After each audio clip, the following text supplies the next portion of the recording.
Hey guys, welcome back to the channel. So in the past 12 months, I've made a 40% return on my investments in the share market. So today I just wanted to break down the shares that I've invested in over the past year and what return I've made from each investment, as well as why I decided to invest in those particular shares. I probably consider the past year as my first proper foray into share investing based on my own research and decisions. So hopefully if you're a beginner investor yourself, you're just getting started in share investing, then hopefully this will be a bit of motivation for you in terms of what is possible. If you're patient, you're willing to do some research and give things a go. Now, I just want to start out by saying this is my own personal experience with investing. This video isn't intended to be advice on what shares to buy or how to invest your money. Any type of investment always carries the risk that you'll lose all of your money, so you should always do your own research and due diligence before you invest in anything. And don't ever invest in something just because someone on the internet said it was a good idea. Always do your own research. But with that said, let's get into breaking down my portfolio. So in the past year, I bought 4 new shares,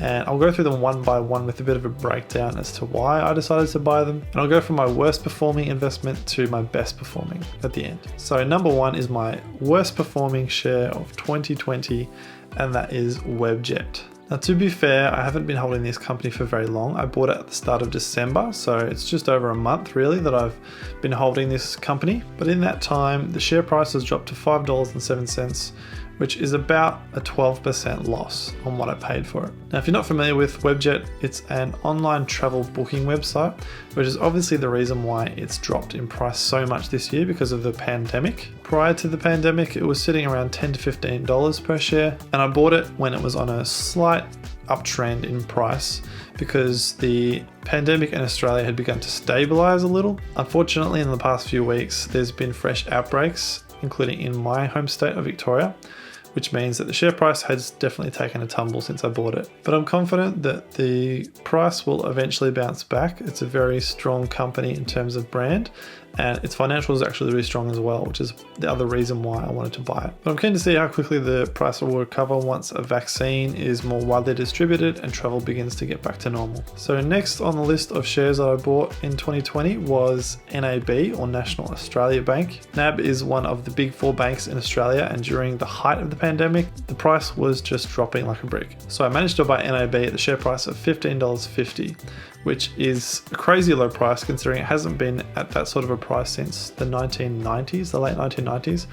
Even during the global financial crisis of 2009, it didn't drop that low. Now, to be honest, I didn't do heaps of analysis on NAB. I bought it for a couple of reasons. One was that I know that the big 4 banks aren't going to go out of business because of a pandemic. And second, NAB is my bank of choice. If you've seen any of my other videos, I use NAB Trade as my online broker where I buy all these shares, and I have been using NAB as one of my main banks for most of my life. Although I have recently moved over to Up Banking. If you haven't seen that video already, you can check that video up here, I believe. I'll also leave a link in the video description. But since that low, the share price has bounced right back up, and I've now made a return of about 45%, which I'm really happy with. And I'm confident the share price is going to keep going up once the economy continues to stabilize and things get back to normal post-pandemic. So the second best performing company that I bought in 2020 was a company called Audinate. Now, I bought it for an average of $5.37 per share, and it's since bounced back, and I've made a return of about 52%, which I'm really happy with, obviously. Now, you may not have heard of Audinate before because it's a relatively new and small company, which is also the reason why I decided not to invest as much money into this company as others, because I consider it more of a risky investment. And the main reason for this is that it doesn't have 10 years of financial data behind it because it's only been publicly listed for less than that. Normally, I like to see 10 years of financial data and analyze that. However, what Audinate does is they produce audio gear for live production events. So think concerts, corporate events, festivals, that sort of thing. Audinate has the patent for a new audio technology that's phasing out older audio technologies that have been used for live events for the last 20 to 50 years. Now, I work in production with live events and that kind of thing on a regular basis. And so I've come across it quite a few times now. And I know of other live production companies that use Audinate's equipment and products. So I personally feel pretty confident that it's a company that's going to continue to grow. The numbers that they do have already are really strong, and that gives me a lot of confidence. Again, the pandemic is the reason why the share price has dropped so much this year, or had dropped, because so many live events got cancelled because of the pandemic. But now that things are starting to open up again and live events are coming back, the share price is beginning to bounce back up again. And I'm pretty keen to hold on to this company for quite a long time, because I really do think it's going to grow to much larger than what it is now. So finally, the best performing share that I bought in 2020 was Corporate Travel Management. And I bought it at different points throughout 2020, but I paid an average share price of about $10.70 per share. And that has made me a return of 62.12% as of today's share price. Now, Corporate Travel Management was actually the first share that I bought in 2020. I actually bought it literally about 2 weeks before the pandemic hit properly in Australia.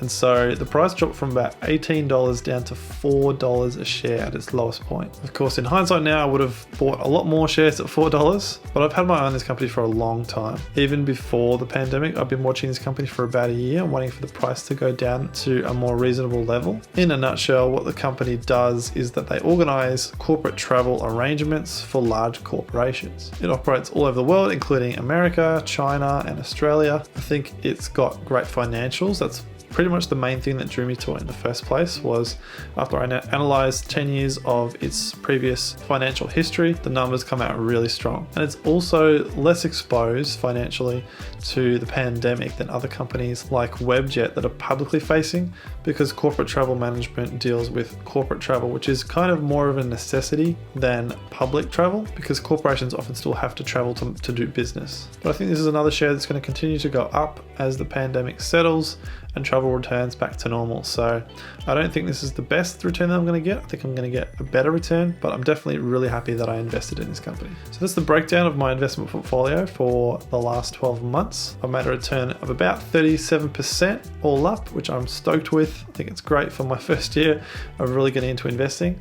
To be fair, it was fairly easy to buy good companies due to the pandemic and make decent returns. But I also think it was a really great time to give it a go, because in some ways it was safer to invest when the market was so low than to start investing when the market was a lot higher. And I feel like I've learned so much just giving it a go. I'm super keen to keep doing it in the future, as well as continue to see the shares that I bought this year keep going up. Just as a bit of background in terms of my personal investing philosophy and style, I pretty much follow the philosophy of Phil Town. If you haven't heard of Phil Town, he's got some really great books. I highly recommend them. I'll link some of his books in the description. Particularly rule number 1 is kind of the guidebook that I've used to invest my money in shares in the past 12 months. Now, I won't go too much into the methodology here, but if you're keen to find out more, definitely check out Phil Town's book, and let me know in the comments if you'd be interested in a video where I break down how I personally use Phil's method in my own situation to invest my money. Now, these 4 shares don't make up the entirety of my portfolio. I also invest in Raise. Raise is a great investing app that I use on a regular basis.